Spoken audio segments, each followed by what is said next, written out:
Finally, what we've been looking for. It's a goddamn peace van. My life is falling to pieces, whereas hitherto it had been just simply splendid.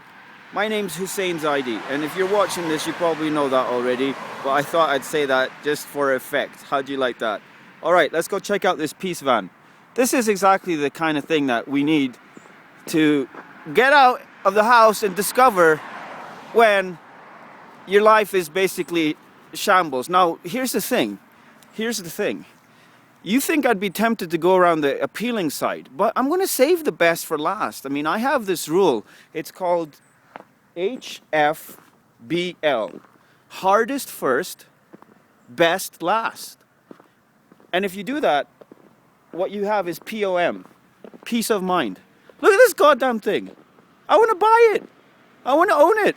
I want to have sex in it. I want to have sex with the person who painted it, regardless of their gender. Actually, no. That's being a conservative practicing Muslim. That's obviously going a bit too far. But I'd have intellectual sex with that person, perhaps. You know, I mean, like if this guy basically was some ordinary old bugger with like whiskers coming out of his ears, then maybe not. But I mean, if he was like just a regular looking fellow, wow. All right, it's time to get going. Anyway, you're probably wondering why I'm not checking out the peace bus anymore. The reason I'm not checking out the peace bus is because I want to tell you about why it is that my life suddenly fell to pieces. Okay, I just had a screaming match with my dad. Now, when I say screaming match, I called him motherfucker, and then I called him a sister fucker. And then, I don't even know, he said he'd call the cops. I said, motherfucker, I'm going to call the cops. And then I went down the stairs. Fuck, you think I'm beyond calling the cops? I call those motherfuckers all the time. Yeah. Anyway, then I realized he hadn't done anything. And I came back up, I was like, fuck, you touch me, and I'm going to get you charged with assault. I mean, he thinks it's just like some bullshit, just games or something. Like, you could just say stuff, I'm going to call the cops. I'm like, motherfucker, here's the phone. In fact, I'll ride your ass down to the station. I didn't say that to my dad in this case. I mean, I'm rambling now, but I think you get the point. We're actually on the way to this amazing sports complex that they suddenly built here. Here being northeast Calgary. Look at the sky. This is big sky country. Most people don't pay attention to the sky. And this is dawn, by the way. In Calgary, if you don't pay attention to the sky, then you won't appreciate something like this either.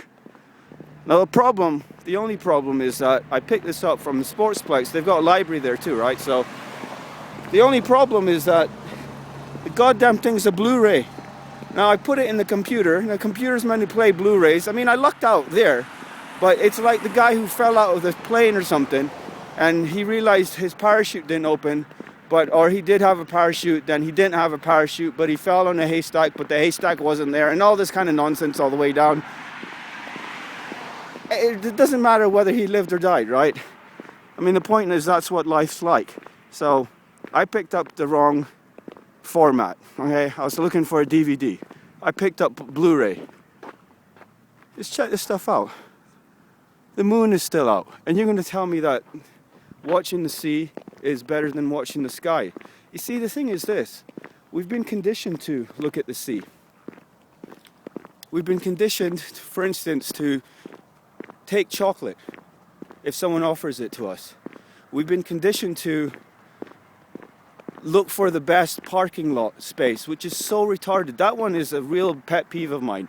Just think about dance classes for a minute, and then think about the fact that the Genesis Center fucking rules. Wait till I get there. You can't even imagine what it's going to be like when I get over to that silver ball over there. You think I'm flipping out right now? Wait till I get to that silver ball.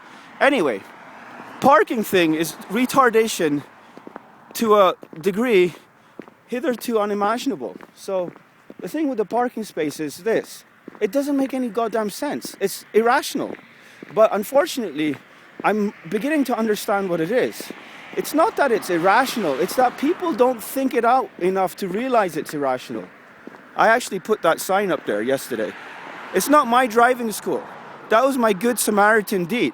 The sign was just lying around. When I see a sign that's lying around, I actually picked up a rock, hammered this thing in.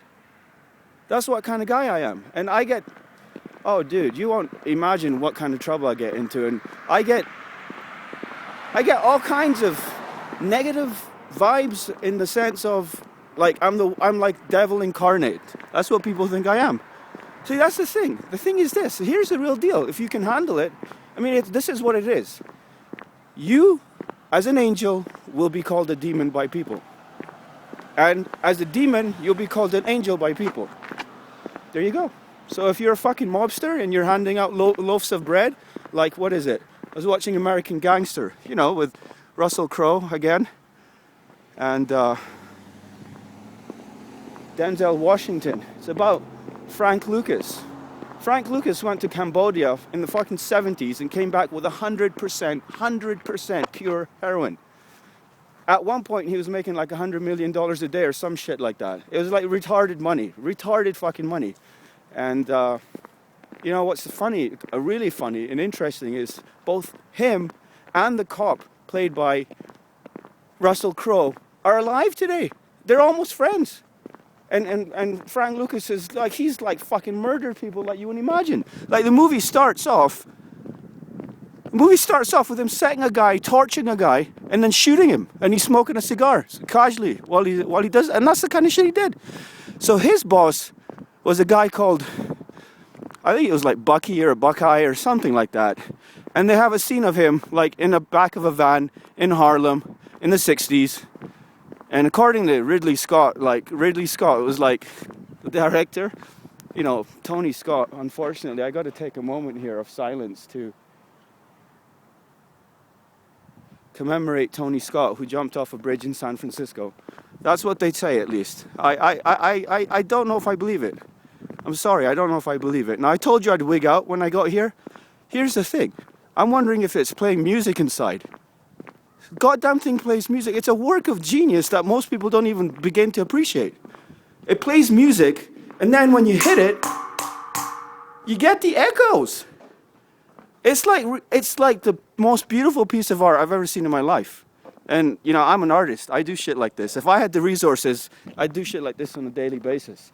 Where's the library? All right, so Ridley Scott says that Harlem in the 60s or even to the 80s has really changed. Okay, so you had slums back in the day that are now, you know, $100,000 townhouses and stuff like that. The problem with this kind of amateur filmmaking that I engage in is that it attracts a lot of attention. People are like, what is this guy standing there talking to himself for? Or is he talking into a microphone? Or blah, blah, blah, blah. They don't realize that, you know, with modern technology, you can cut and edit your own movie and have it online in fucking an afternoon and already get paid by, like, Google. Like, okay, Google will take a month or two to pay you, but you know what? It's good shit, man. It's good shit. And here's the thing. I don't actually make money doing this stuff. Yeah, I make money with another website, and that's doing actually really good. And hey, am I lucky? No, I'm not lucky. Am I smart? No. Am I a good Samaritan? Yes. Did I tell you I picked up signs? So why am I not going to pick this thing up? You're going to say, well, it's broken. Well, why is it just lying here then if it's broken? It looks like shit like that. At least it looks better this way. Right? You're going to be like, no, that's retarded. It's going to fall on some kid's head. Well, fuck the kid then. He shouldn't be messing around with lampposts. Where's his mom? There you go. Yeah. That looks much better. And it's obviously broken. The wire's out. If anyone looks at it. So going back to, So going back to the parking space. People don't think it out. I know I'm rambling, but I'm only rambling to you. All my thoughts are cogent, and I come back to them, and they're thought out. See, the whole thing is this. People say I'm bipolar. People say my thoughts are too fast. No, your thoughts are too slow. Parking spaces don't work because you spend 3 to 5 minutes trying to find a space at the front of the store, whereas if you just nicked one at the back, you walk 30 seconds. All right, I'll leave it at that. Here's Genesis Center, Northeast Calgary. Google it. Jeez.